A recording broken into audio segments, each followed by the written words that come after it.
MCC start பண்ணும்போது MCC start பண்ணும்போதுல இருந்து இந்த பாயிண்ட் நம்ம பேசிட்டு இருக்கோம். 1 டிகிரி டிஃப்ளெக்ஷன் அப்படின்னு ஒரு கான்செப்ட் சொல்லி கொடுத்துட்டு இருக்கேன். உங்களுக்கு ஞாபகம் இருக்கும்னு நினைக்கிறேன். 1 டிகிரி.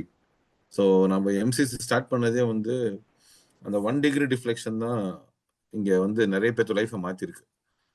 அந்த அந்த புக் பேர் வந்து அட்டாமிக் ஹேபிட்ஸ்னு ஒரு புக். இந்த அட்டாமிக் ஹேபிட்ஸ்ல வந்து அந்த 1 டிகிரி டிஃப்ளெக்ஷனை பத்தி ரொம்ப ஸ்ட்ராங்கா பேசுறாங்க. டெய்லி நீங்க நவுத்துற ஒரு ஒரு சின்ன சின்ன 1 டிகிரி 180 நாள் கழிச்சு 180 டிகிரி அப்படி டோட்டலா மாற முடியும் நம்மளால. So if there is one degree deflection per day 6 மாசத்துல 180 டிகிரி மாற முடியும். லைஃப் ஸ்டைல மாற முடியும். ஆனா அப்படி நம்ம டிராவல் பண்ணும்போது இந்த இந்த கேப் தான் நீங்க கவனிக்க வேண்டிய கேப்னு சொல்லி சொல்றாங்க. ஸோ நார்மலா போறவங்க போறது இப்படி அந்த 1 டிகிரி டிஃப்ளெக்ஷன் நடக்கிறவங்க இப்படி நடக்கிறாங்கன்னா நடந்து போயிட்டே இருப்பாங்க. ஸோ இந்த இடம் வர வரைக்கும் பெருசா டிஃபரன்ஸ் தெரியாது. நார்மலா போறவங்க இப்படி போயிட்டு இருப்பாங்க. இவங்க வந்து இப்படி போயிட்டு இருப்பாங்க. எஃபர்ட் எடுக்கிறவங்க இப்படி போயிட்டு இருப்பாங்க. இந்த இடம் வர வரைக்கும் யாருக்கும் பெரிய டிஃபரன்ஸ் தெரியாது. And that place is called the valley of disappointment. So valley of disappointment cross பண்றது தான் கேம்.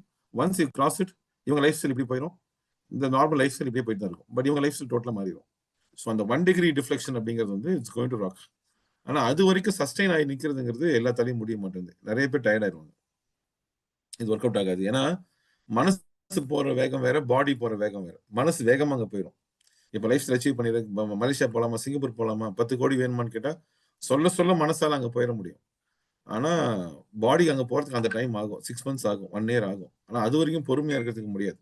அப்ப நிறைய பேர் என்ன பண்ணுவாங்கன்னா, சரி நமக்கு செட் ஆகாது, இது வேலைக்கு ஆகாதுங்கிற மைண்ட் செட்ல நிறைய பேர் கிராஸ் பண்ணி போயிருவாங்க. அவங்க எல்லாமே இந்த வேல்யூ ஆஃப் டிசப்பாயின்ட்மென்ட் கிராஸ் பண்ண இந்த இடத்துக்கு வரதுக்குள்ள இப்படி கிராஸ் பண்ணி திருப்பி இப்படி போயிருவாங்க. ஆனா சில பேரால மட்டும் தான் இந்த வேல்யூ ஆஃப் டிசப்பாயின்ட்மென்ட் கிராஸ் பண்ணி இப்படி ஏற முடியும். அப்படி நீங்க நடக்கிறதுக்கு சப்போர்ட் தான் இந்த எம்சிசி. நீங்க அப்படி போகும்போது அடிக்கடி ஞாபகப்படுத்தி, நாங்களாம் அவங்க கூட தான் இருக்கோம். டோன்ட் வரி நம்மலாம் ஒரே மாதிரி தான் போயிட்டு இருக்கோம்னு சொல்றதுக்கு தான் இந்த மாதிரி சனிக்கிழமை சனிக்கிழமை மீட் பண்ணி ஒரு கான்செப்ட் வச்சு ஒரு ஒரு காம்படிஷன் வச்சு இவ்வளவு தூரம் ஏறி இருக்கீங்க, இவ்வளவு தூரம் இறங்கிங்கன்னு சொல்றதெல்லாம் எதுக்குன்னு கேட்டீங்கன்னா, just to tell you people that நாங்கெல்லாம் அவங்க கூட தான் இருக்கோம். நம்மளால அந்த வேல்யூ ஆஃப் டிசப்பாயின்மென்ட் கிராஸ் பண்ணிட முடியுங்கிறது தான். So 2 good news for we people. ஒன்னு the product is excellent. But the second important point is நமக்கு இன்னும் சாய்ஸ் ஆஃப் ப்ராடக்ட்ஸ் வருது அப்படிங்கிறது இந்த மாசத்துல வந்துருதுங்கிறது உண்மையிலேயே வந்து ஒரு பயங்கரமான அட்வான்டேஜ் தான். ஸோ இன்னைக்கு நான் போய் ஒருத்தர் கஸ்டமர் இது வேணாம்னு சொன்னா இன்னொரு ஆப்ஷன் நமக்கு இருக்குங்கிறது வந்து இன்னொரு பெரிய அட்வான்டேஜ் நான் பாக்குறேன். அப்ப நம்மளால இன்னும் அந்த வேகமா அந்த வேல்யூ ஆஃப் டிசப்பாயின்மெண்ட் கிராஸ் பண்ண முடியும். நாம மீட்டிங் ஆஃப்டர் மீட்டிங் நம்ம பேசுறோம். நல்லா புரிஞ்சுக்கோங்க. வாட் இஸ் த டிஃபரன்ஸ் கேட்டா ரியாலிட்டிக்கும் இமேஜினேஷனுக்கும் டிஃபரன்ஸ் பாத்தீங்கன்னா, ரியாலிட்டி வந்து ரொம்ப சாதாரணமா இருக்கும். பண்ற கற்பனை தான் பெருசு பெருசா இருக்கும். என்ன ஆகும்? ஏதாகும்? இது எப்படி பண்ண முடியும்? என்னால நடத்திட முடியுமா? என்னால வந்து இது கொண்டு போய் சேர்த்திட முடியுமா? இருக்கிற வேலையில இதுக்கு டைம் ஒதுக்கணுமா? அப்படி ஒதுக்குற டைம் வந்து நியாயமா இருக்குமா? இது வந்து நம்ம உண்மையிலே ரிசல்ட்ஸ் குடுத்துருமா? நம்ம தேவையில்லாம வேஸ்ட் பண்றோமா டைம? திருப்பியும் வந்து ஒரு தப்பான டிசிஷன் நம்ம எடுக்கிறோமா? இப்படி எல்லாம் யோசிச்சுட்டே உட்கார்ந்திருக்கிற ஒரு மைண்ட் செட் வந்து இது இமேஜினேஷன். பட் ரியாலிட்டி நீங்க இறங்கி வேலை செஞ்சீங்கன்னா 6 மந்த்ஸ் டவுன் த லைன் அடிச்சீங்கன்னா அந்த game is over. Life style மாறிடும். அப்படிங்கிறது தான் ரியாலிட்டி. ஆனா இங்க நிறைய பேத்துக்கு வந்து ரியாலிட்டிக்குள்ள இருக்கிறதுக்குள்ள இமேஜினேஷன்ல தான் 90% ஆஃப் த டைம் அவங்க டைம் வேஸ்ட் பண்ணி தேவையில்லாத காம்ப்ளிகேஷன் தேவையில்லாத ஸ்ட்ரெஸ்ஸுக்குள்ளேயும் போயிட்டே இருக்காங்க. அப்ப ஹார்ட் ஒர்க்னா என்ன அப்படின்னு கேட்டா, ஹார்ட் ஒர்க்னா இதுதான் ஹார்ட் ஒர்க். சும்மா கண்ண மூட்டு ஓடுறதுக்கு பேர் ஹார்ட் ஒர்க் இல்ல. இந்த காம்பினேஷனுக்கு பேர் தான் ஹார்ட் ஒர்க். உழைக்கிறேன், யாரோடு சேர்ந்து உழைக்கிறேன், எதுக்காக உழைக்கிறேன். இந்த 3 காம்பினேஷன் கிளாரிட்டி இருந்தா அதுக்கு பேர் ஹார்ட் ஒர்க். நான் உழைக்கிறேன், யாரோட சேர்ந்து உழைக்கிறேன், எதுக்காக உழைக்கிறேன். இந்த இதுல கிளாரிட்டி வேணும். இப்ப நான் சொல்றேன், நான் உழைக்கிறேன், நான் திவாவோட சேர்ந்து உழைக்கிறேன். எனக்கு வந்து கோடிகள் வேணும். அதுக்காக உழைக்கிறேன். அந்த கிளாரிட்டி ரொம்ப இம்பார்ட்டன்ட். எனக்கு வந்து கோடி வேணும். எனக்கு வந்து இந்த அடுத்த வருஷம் முடியும்போது எனக்கு வந்து அட்லீஸ்ட் நான் 2 கோடியா சம்பாதிச்சிருக்கணும். 1 கோடியா சம்பாதிச்சிருக்கணும். 50 லட்சமா சம்பாதிச்சிருக்கணும். இல்ல என் மாசம் வருமானம் 3 லட்சமாவது கிராஸ் ஆகணும். 2026 ஏப்ரல் 1 வரும்போது என்னுடைய மாச வருமானம் 3 லட்ச ரூபாய் இருக்கணும். அதான் என்னுடைய பர்ப்பஸ். அதான் அதுக்காக தான் நான் ஒர்க் பண்றேன். அதுக்காக தான் நான் வந்து டாக்டரோட சேர்ந்து ஒர்க் பண்றேன். அதுக்காக தான் நான் வந்து உதயோட சேர்ந்து ஒர்க் பண்றேன். அதனால தான் நான் பிரமிளாவோட ஒர்க் பண்றேன். அதனால தான் நான் சந்துரோட ஒர்க் பண்றேன். அதனால தான் நான் வந்து மனோகர் டீம்ல இருக்கேன். அதனால தான் நான் வந்து பீட்டர் நடராஜன் சார் டீம்ல இருக்கேன். அப்படிங்கிற அந்த யாரோட சேர்ந்து ஒர்க் பண்றேங்கிறதும், எதுக்காக ஒர்க் பண்றேங்கிறது கிளாரிட்டி இல்லன்னா, நீங்க ஹார்ட் ஒர்க் பண்றீங்கன்னு சொல்றதுல பிரயோஜனம் கிடையாது. நிறைய பேத்துல ஹார்ட் ஒர்க்ல ப்ராப்ளமே இந்த 2க்கு ஆன்சர் இல்லாம ஓடுறது தான். அப்ப இது 2க்கு ஆன்சர் இல்லாம சும்மா ஓடுனீங்கன்னா, திரும்பி பார்த்தீங்கன்னா, உங்க லைஃப் திரும்பி பார்த்தீங்கன்னா, ஓடுனது மட்டும் தான் மிச்சமா இருக்குமே தவிர, லைஃப்ல ஜெயிச்சிருக்க மாட்டோம். அப்போ அப்ப ஹார்ட் ஒர்க் பண்றதுல எந்த பிரயோஜனமும் இல்ல. அஸ் லாங் அஸ் இது 2க்கும் கிளாரிட்டி இருக்கணும். அப்ப நான் ரொம்ப தெளிவா இருக்கேன் அதுல. சக்சஸ்ஃபுல் நீங்க எடுத்து பாருங்களேன். நீங்க யார வேணா எடுத்து பாருங்க. பாவை நடராஜன், நான் லாஸ்ட் டைம் எக்ஸாம்பிள் சொன்னேன், ஞாபகம் தெரியல. பாவை நடராஜன் ஒருத்தர் இருக்காரு. நீங்க நான் கம் அக்ராஸ் நாமக்கல், அங்க பாவை இன்ஸ்டிடியூஷன்ஸ் ஒன்று இருக்கும். 500 ஏக்கர்ல ஒரு மிகப்பெரிய சாம்ராஜ்யம் ஒன்று இருக்கும். அவர் வந்து ஒரு ட்ரைனிங் ப்ரோக்ராம் அட்டன் பண்ணவர் தான். ஒரே ஒரு ட்ரைனிங் ப்ரோக்ராம் அட்டன் பண்றாரு. அது வந்து நடத்துறது வந்து பஞ்சநாதன் ஒருத்தர், திருச்சிக்கு ஒரு ப்ரொஃபசர் ட்ரெயினர் பஞ்சநாதன். அவர் ட்ரைனிங் அட்டன் பண்றாரு. அந்த ட்ரைனிங் அவர் அட்டன் பண்றாரு. அப்போ வந்து ஒரு நார்மல் பர்சன் தான் நடராஜன். அந்த ப்ரோக்ராம்ல இந்த 3 கான்செப்ட் சொல்லி தர்றாரு. நீ ஹார்ட் ஒர்க் பண்றது முக்கியம் இல்லை, யாரோட சேர்ந்து ஒர்க் பண்ற, எதுக்காக ஒர்க் பண்றங்கிற கிளாரிட்டி எடுத்துக்கோன்னு சொல்றாரு. அந்த எதுக்காக ஒர்க் பண்றங்கிற நம்பர்ஸ் எழுத சொல்றாரு. நான் இதான் பண்ண போறேன், இப்படிதான் பண்ண போறேங்கிறது எழுது, யாரோட சேர்ந்து பண்ண போறேங்கிறது எழுதுங்கிறாரு. நடராஜன் அதை எழுதி முடிக்கிறாரு. 10 வருஷத்துல அவர் லைஃப் ஸ்டைலே மாறுது. அவர் சொன்னது போல செஞ்சுட்டே வர்றாரு. 2 விஷயம் கவனிக்கணும். ஒண்ணு, அவர் எழுதினாரு, யாரோட சேர்ந்து ஒர்க் பண்றேங்கிறது எழுதினாரு, எதுக்காக ஒர்க் பண்றேங்கிறது எழுதினாரு. 2வது, கன்சிஸ்டண்டா அந்த வேல்யூ ஆஃப் டிசப்பாயின்மெண்ட் கிராஸ் பண்ணாரு. அந்த வேல்யூ ஆஃப் டிசப்பாயின்மெண்ட் கிராஸ் பண்றதுங்கிறது ஒரு மிகப்பெரிய வேலை. அது நிறைய பேருக்கு முடிய மாட்டாங்க. சீக்கிரமா எக்ஸாஸ்ட் ஆயிடுறாங்க, சீக்கிரம் டயர்ட் ஆயிடுறாங்க. ஏன்னா மனசு ஒரு பெரிய ப்ராப்ளம். மனசு வேகமா ஓடும். இப்போ இந்த ப்ரோக்ராம் முடியும் போதும் மனசு வேகமா ஓடும். படப்படப்படன்னு ஓடுறது. 4 பேர்த்த பாக்குறது, 7 பேர்த்த பாக்குறது. யாராவது வேணும்னா அப்படி மனசு உடஞ்சு உட்காந்துருது. இது நமக்கு செட் ஆகாது, இது நமக்கு ஒத்து வராது அப்படிங்கிற மூடுக்கு சீக்கிரம் போயிடுது.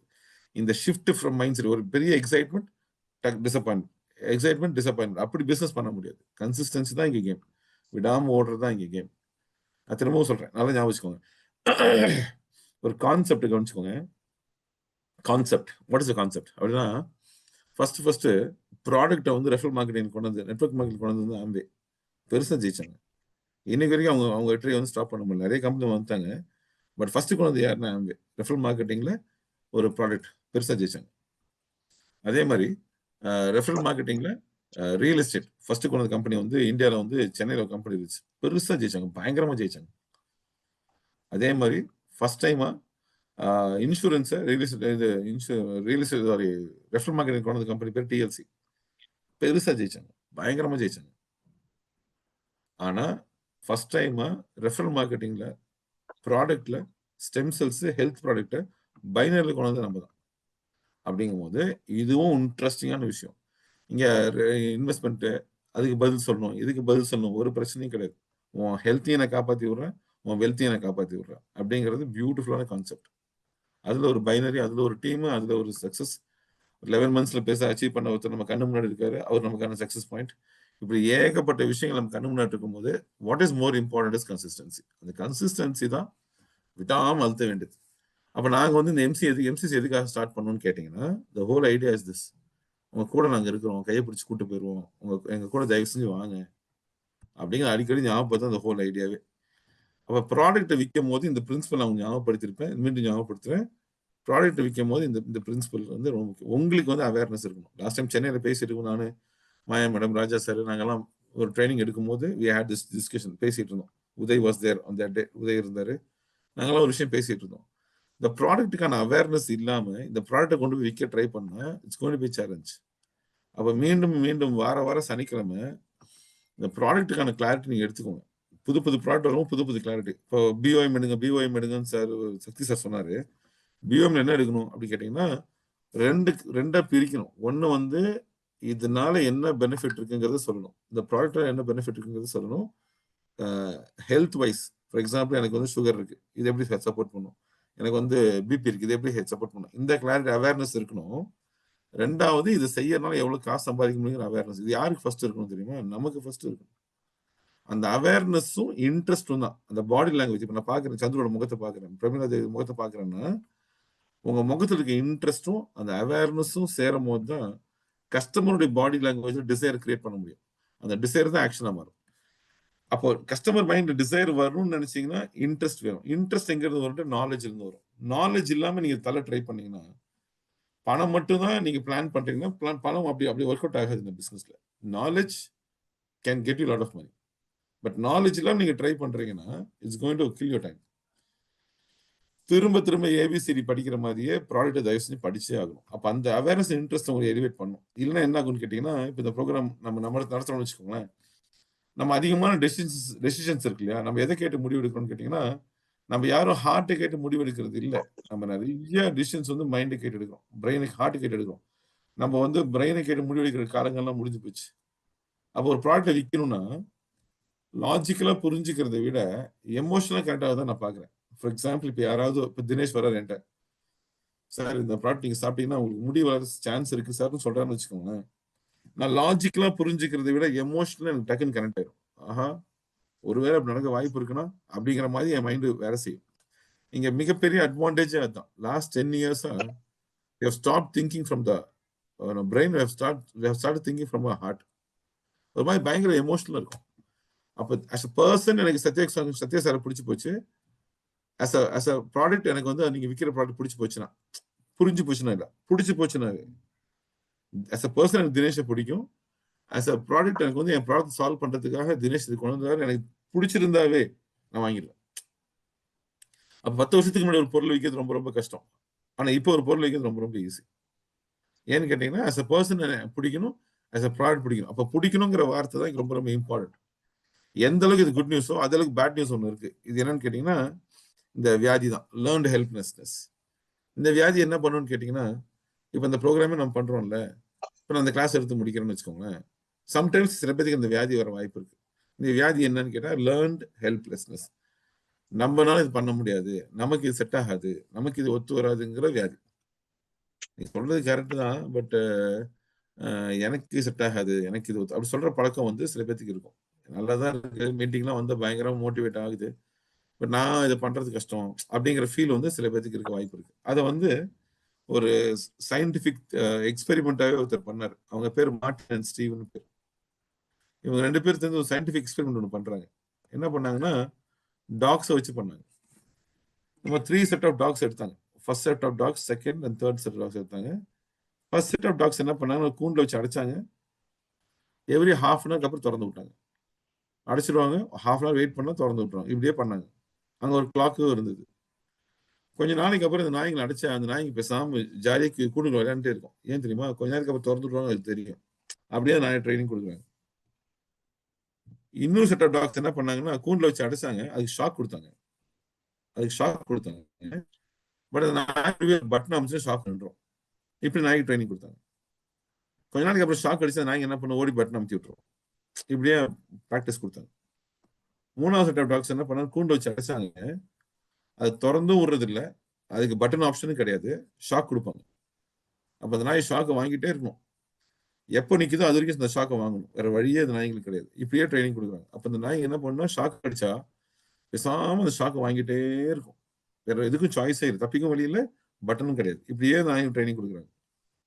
அப்புறம் 6 months கழிச்சு என்ன பண்ணாங்கன்னா, இப்படி ஒரு மிஷினை கண்டுபிடிச்சு, இங்க ஷாக் அடிக்கும், இங்க ஜம்ப் பண்ணா இங்க ஷாக் அடிக்காது, இப்படி ஒரு மிஷினை கண்டுபிடிக்கிறாங்க. கண்டுபிடிச்சு இந்த 2 நாய்களையும் இந்த மிஷின் மேல நிக்க வைக்கிறாங்க. ஷாக் அடிச்ச உடனே அந்த 2 நாய்களும் டக்குன்னு குதிக்குது.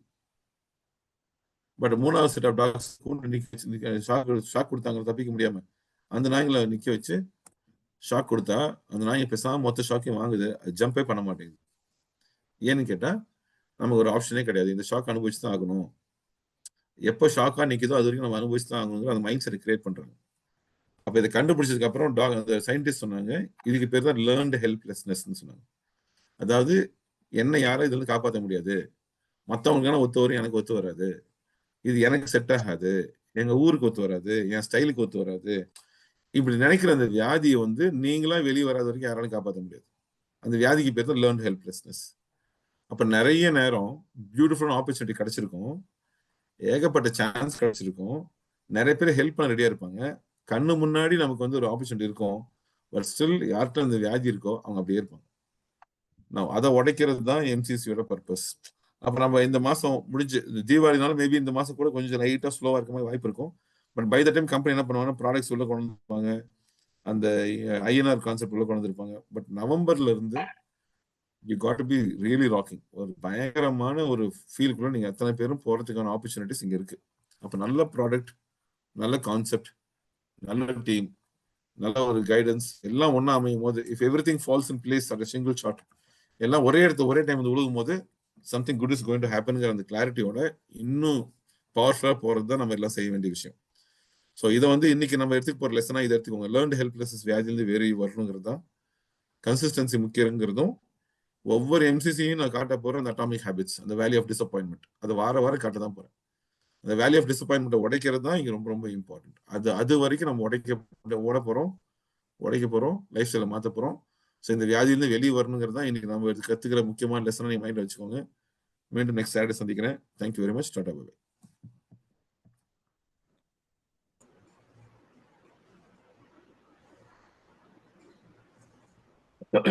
Thank you, Prince sir, for the excellent insights. இன்று இந்த MCC மெட்டா காலை வேளையில் நமக்கு கிடைத்த ஒரு நற்செய்தி, பிரின்ஸ் சார் எப்பொழுதும் நமக்கு ஒரு வழிகாட்டியாகவும், நமக்கு ஒரு திவா பிசினஸில் சரியான வெற்றி வழி பாதையில் நாம் போகக்கூடிய அளவுக்கு நமக்கு என்றென்றும் வழிகாட்டியாக இருக்கிறார். அவர் சொன்ன 3 முக்கிய காரியம். ஒன்று, அவர் திரும்ப திரும்ப சொல்லக்கூடிய how to cross the value of disappointment. நம் அனைவருக்கும் இருக்கக்கூடிய அந்த மைண்டை மாற்றி நாம் அந்த வேல்யூ ஆஃப் டிசப்பாயின்மெண்ட்டை சக்ஸஸ்ஃபுல்லாக கிராஸ் பண்ணிட்டோன்னா அது நமக்கு வெற்றி நிச்சயம். அதே போல் கன்சிஸ்டன்சி இஸ் இம்பார்ட்டன்ட் என்று இது நம்முடைய நெட்வொர்க் மார்க்கெட்டிங்கில் மிக மிக அவசியம். கன்சிஸ்டன்சி இருந்தால்தான் நாம் வெற்றி மேல் வெற்றி கொண்டு சேர முடியும். கடைசியாக அவர் சொன்ன ஒரு வார்த்தை எனக்கு பிடித்தது. நம்முடைய பீப்புள் பிஸ்னஸில் எமோஷ்னல் கனெக்ட் என்பது மிக மிக அவசியம். அதுதான் நம்முடைய பிஸ்னஸையும் நம்முடைய திவா தாரமந்திரத்தையும் ஒரு வேற லெவலில் கொண்டு போய் சேரும் என்று கூறி அவருக்கு நம் குழுவின் சார்பாக மனமார்ந்த நன்றிகளை தெரிவித்துக் கொள்கிறேன். Over to doctor Sakthivel.